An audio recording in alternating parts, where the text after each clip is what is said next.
when we get out and ride with a group, there's always a leader, and that leader is looking out for the safety of everyone riding behind them. They have to consider the pace of the group, timing of turns so that the group doesn't get separated, what signals to use so as to effectively communicate with the riders behind them, and the list goes on and on. Those of us riding in the group are focused on what's going on in front of us, keeping an eye on as many riders before us so that we can make adjustments as needed along the way. But let me ask you this, and maybe I'm the only one guilty of it, but how easy is it to lose focus on the big picture and you find yourself mindlessly following the motorcycle that is immediately in front of you? You just got caught up in enjoying the ride and you found yourself not paying attention to all of the motorcycles in front of you. This very thing happened to me just this past weekend, and it led to the inspiration for this week's devotional. I was riding in a group of about 10 along the Blue Ridge Parkway. It was a gorgeous day, and we were taking in all of the beauty of God's creation. Suddenly, I saw a brake light immediately in front of me. It wasn't a dangerous situation, but it resharpened my focus on the task at hand.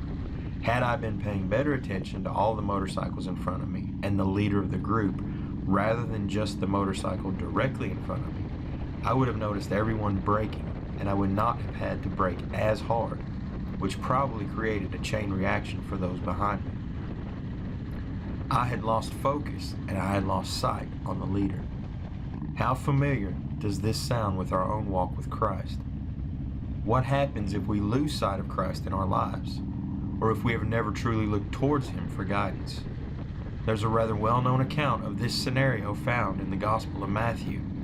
I'm going to read from chapter 14, verses 26 through 33. When the disciples saw Him walking on the lake, they were terrified. "It's a ghost," they said, and they cried out in fear.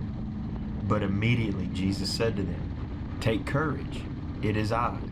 Don't be afraid." "Lord, if it's you," Peter replied, "tell me to come to you on the water."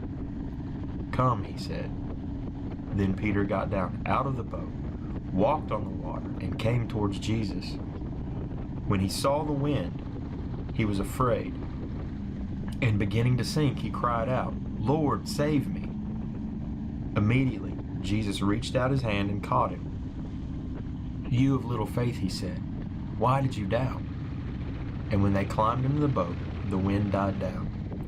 Then those who were in the boat worshipped him, saying, "Truly, you are the Son of God."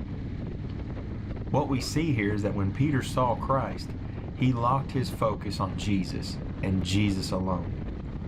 Jesus commanded Peter to walk out upon the water with him. Without hesitation, without question, Peter stepped out of the boat and onto the water. His faith and his focus was intently focused on the only one who can make the impossible become possible. But there's a catch. Peter got distracted. His focus shifted when he noticed the strength of the wind around him. He lost sight of Christ, even if only for a moment, but he began to sink. And in his despair, he cried out to Jesus. Jesus, of course, did not let him drown. Jesus reached down and saved Peter. We cannot afford to wait until we are drowning before we reach out for Jesus. When we lose sight of God in our lives, things start to fall apart, whether we realize it at the moment or not. Eventually, things will reach a breaking point, and you will wonder what happened. You will ask God why He did this to you. What we don't realize is that God did not turn away from us. We turned away from Him. We lost our focus. And as much as we hate to admit it, this is part of who we are. It is our sin nature. Yes, it would be absolutely incredible if our salvation meant immediate sanctification, but that is not how this works. We will fail time and time again. But the important thing is that we always look to Christ and realign our hearts and minds to focus on Him. I lost my focus on the leader in a group ride and focused on what was directly in front of me. It could have resulted in an accident. If we lose our focus on Christ, and only focus on worldly things, well, this could actually be a whole lot worse than a minor motorcycle accident. It could impact our eternity.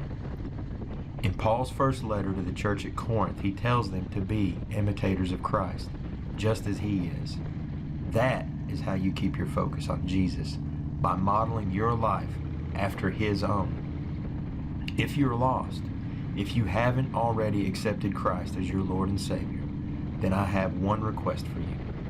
Cry out to him. Let him into your heart. And once he's there, never take your eyes off of him.